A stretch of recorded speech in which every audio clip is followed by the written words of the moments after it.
Go on then. Yeah, What are you waiting for? I'm kidding. I don't have to sprint. I have him. You can just come to me on camera. Or did you just go that fast? I was just that fast. I thought I didn't have him. I have him here. Welcome into the ESPN FC studios for this edition of Extra Time. We got Robbo, Stevie, and Seb also joining us from afar. We've got Frank Leboeuf. Let's dive into these questions. Jack asks, Jack is a good friend of the program. Jack actually works on the program. Stevie said earlier that today's win over Forest is important because Liverpool will still be first in the league if they lose to City next week. I'm no expert, but does anyone want to check his math? No. On that. We don't check math here. Whoa there, Leslie. We don't. Whoa there, Leslie. You didn't get your maths there, over, Leslie. You get your math from Don Hutchison? I said that Liverpool could lose to City and still be top of the league. Could. Thank you. Right. Okay. So, Jack, you know the rest of it. Yeah. Jack, take that. You know the rest of it. I said they could. Yes. What's the gap right now? 4?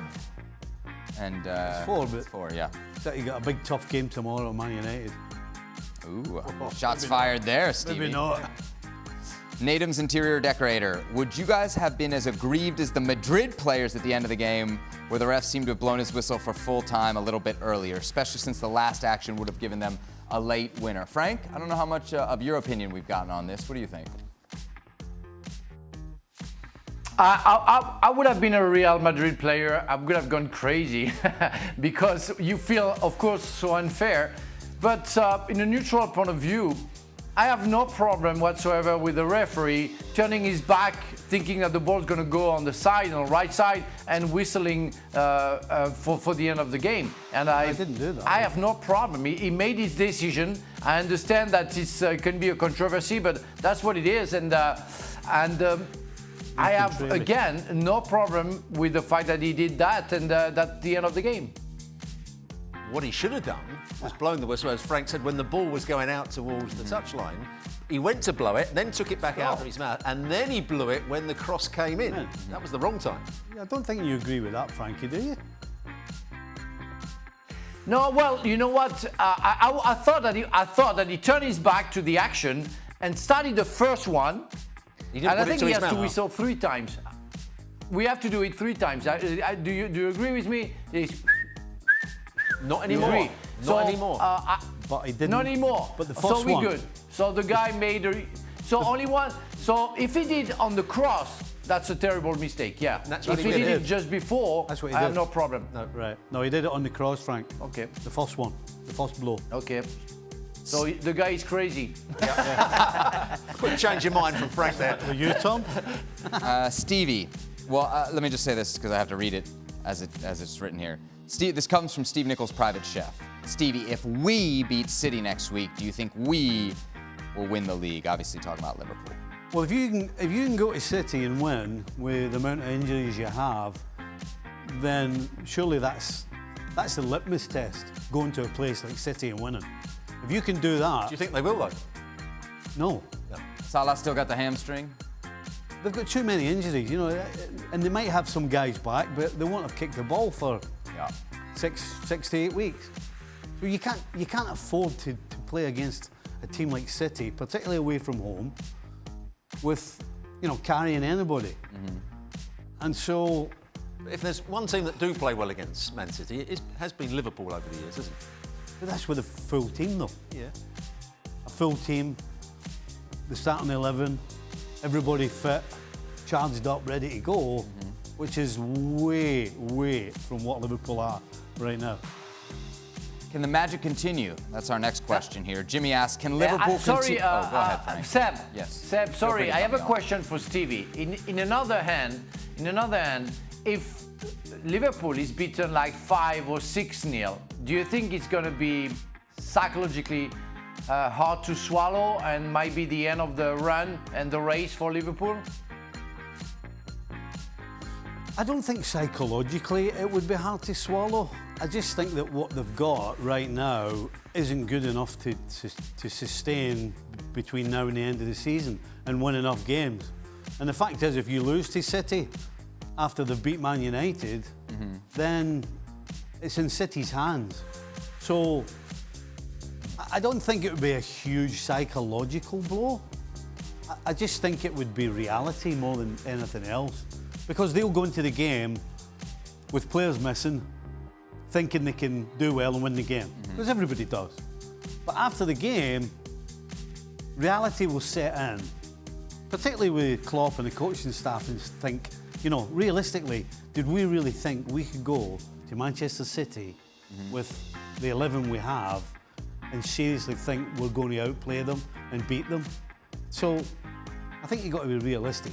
It would be a surprise for Liverpool to beat City with the 11 that they had out today. Let's put it that way. Yeah. Next question is also Liverpool. Can Liverpool continue to crank out results with late stoppage time goals? I mean, it's kind of the same thing, right? Like, are they deep enough to continue this run? If they keep doing as they have done in recent weeks, piling on the pressure and they're getting crosses into the box and they bring people off the bench that can head the ball like Nunez did today, they've got chances of winning late goals. They've got a belief that they can win late goals. All the teams that get late goals have that belief. Arsenal have done it for quite a few, in quite a few games where they've won games right at the end. That's what's kept them in the title. Clean sheets.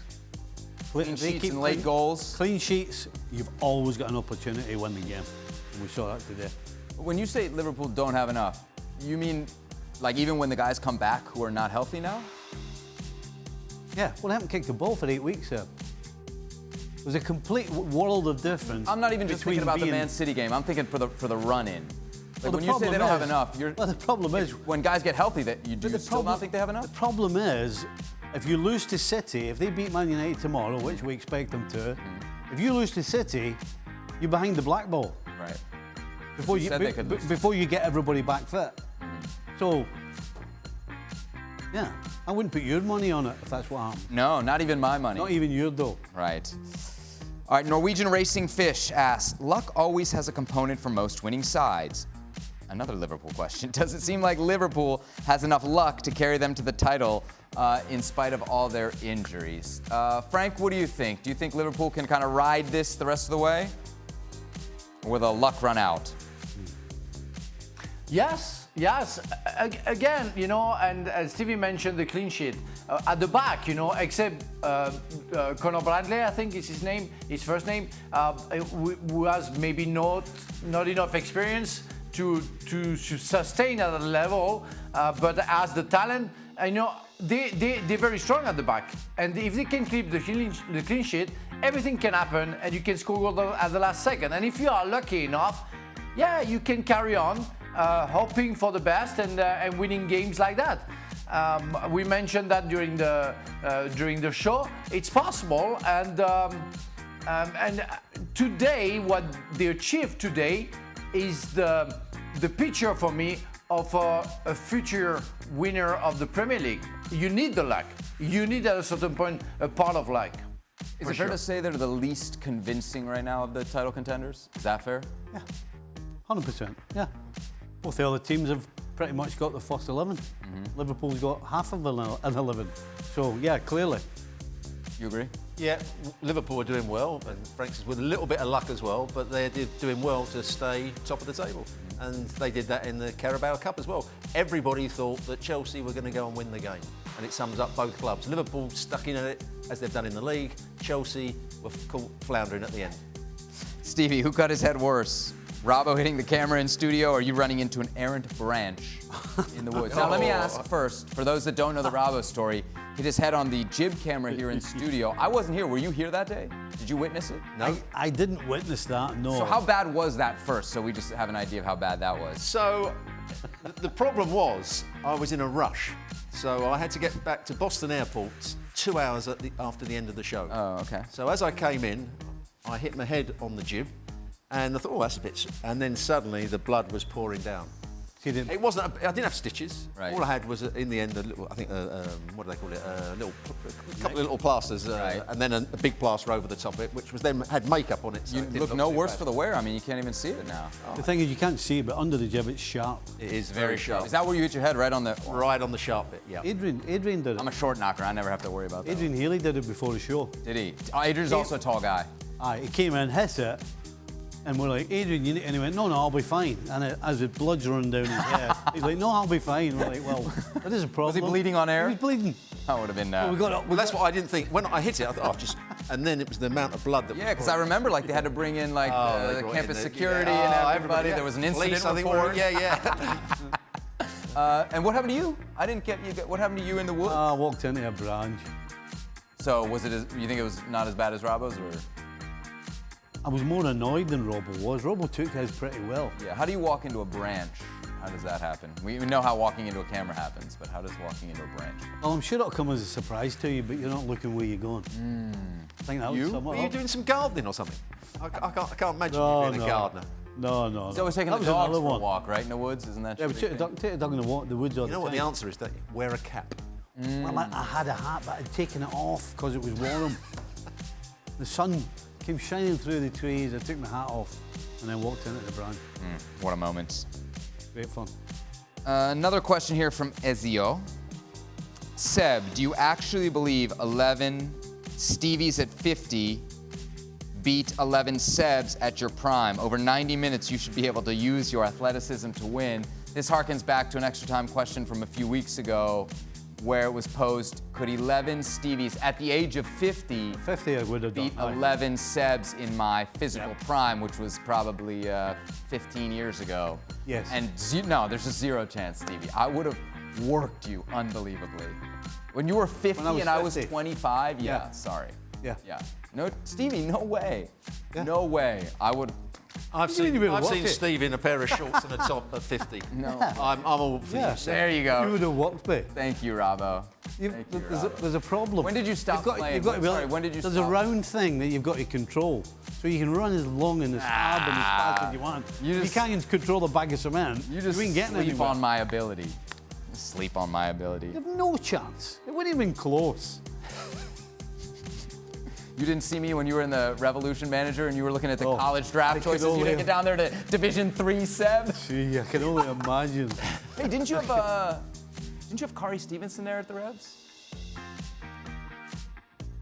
Sprinter. No, there was a big player who lad. played like he played at like Division III school and like I think Williams up there, and I think he played for you for a while. No, we didn't. Bounced around. You're not having No. it, are you, Steve? So what about Carrie Stevens? Stevie, so you claim you would beat me. Yes. When you were claim, I know. 50, right? Yeah. Okay.